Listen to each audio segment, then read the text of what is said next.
What we are about to disclose is the precise explanation for why these financial titans have devoted the past 10 years to the process of refining the skills of silence, misdirection, and manipulation.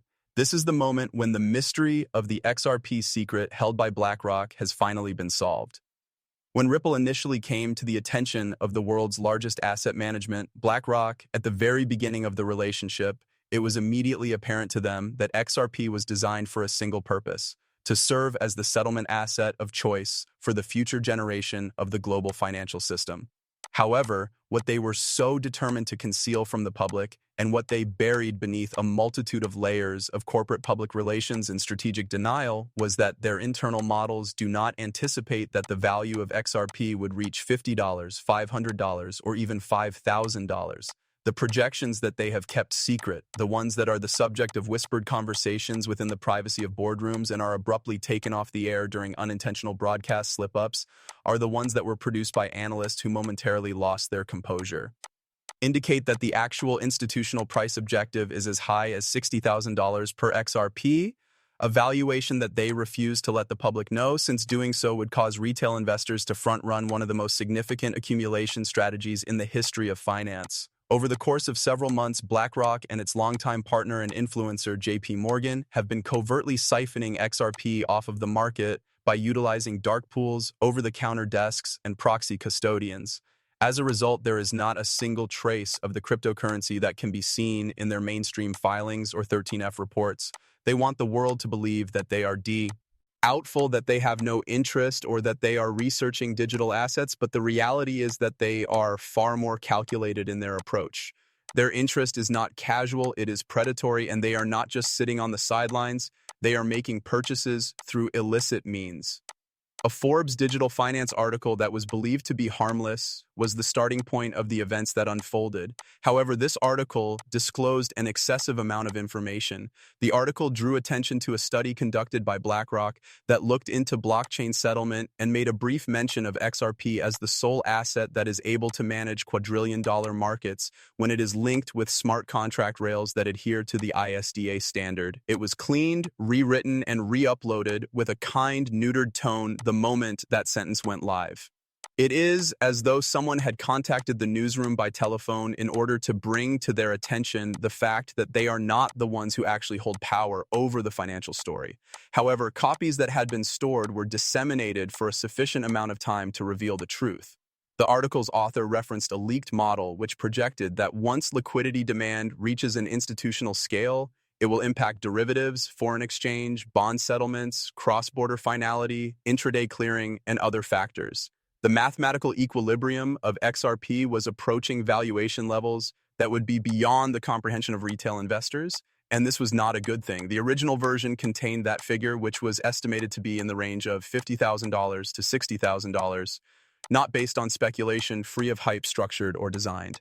After that, the moment arrived that, in all honesty, caused the crypto rumor mill to completely crumble and collapse.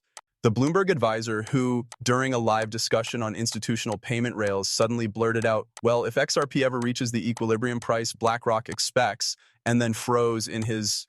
As soon as the broadcast was back on, the advisor was substituted with a different commentator. According to Bloomberg, it was a predetermined rotation. However, audio engineers revealed the fact that the cut was sudden and that the original speaker was clearly distressed off camera, reiterating that he did not believe that the model was still confidential. The retail industry was given a look into the clandestine struggle that was taking place beneath conventional marketplaces by that single remark. These organizations were not making educated guesses, they were not speculating, they possessed internal figures, and those numbers were virtually exactly the same as the numbers that were leaked from Forbes in the first place. In that case, why conceal it? What is the reason for concealing the truth beneath multiple levels of rejection, mockery, and purposeful silence? Due to the fact that, under no circumstances, is BlackRock able to permit individual investors to enter into XRP before they are able to complete the construction of liquidity dominance. XRP is not similar to other assets, it is not simply a token. Instead, it is a settlement instrument that necessitates extensive reserves of closely controlled liquidity in order to act as the digital backbone for the global value transfer network that is being developed behind closed doors. BlackRock is aware that settlement assets do not behave like speculative coins, instead they behave like infrastructure. These assets are not purchased, rather they are used by the most influential players on a global scale. The value that they are required to absorb is determined not by hype or charts, but by the transaction throughput that occurs in the real world, the collateralization grade, and institutional liquidity thresholds. It is for these reasons that the derivatives market matters, that the ISDA counts, and that their interest in Ripple's institutional alliances was not motivated by curiosity. It was a strategic posture for a new era of programmable finance in which settlement must be rapid, irreversible, and compliant across every jurisdiction simultaneously. The fact that BlackRock has formed a discrete collaboration with JP Morgan in this field is not an accident either. Over the course of many years, these two organizations have been instrumental in the development of policies pertaining to liquidity on a worldwide scale.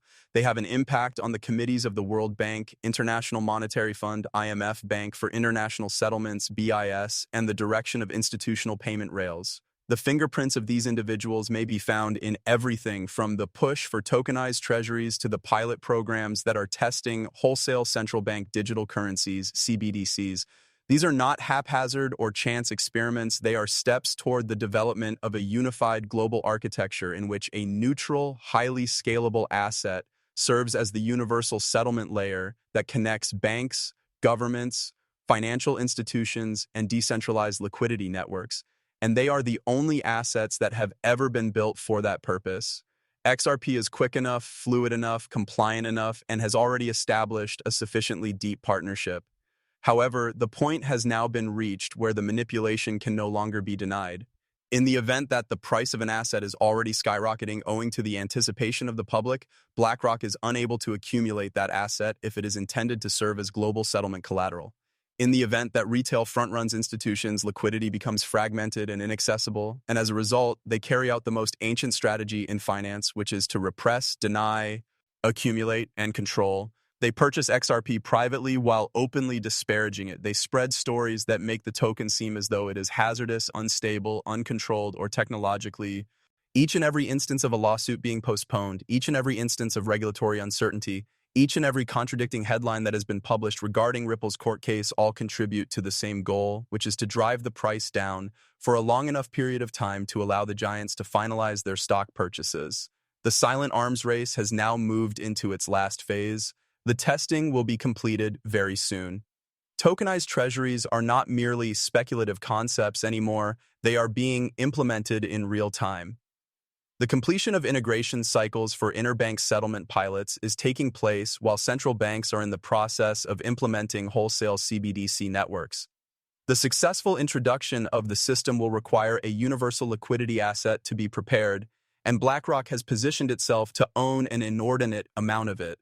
They cannot afford to risk the possibility that the world will become aware of how crucial XRP is.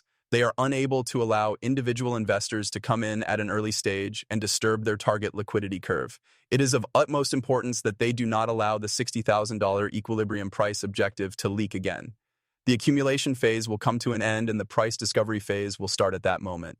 The story is about to undergo a transformation, and this is the final chapter before that happens.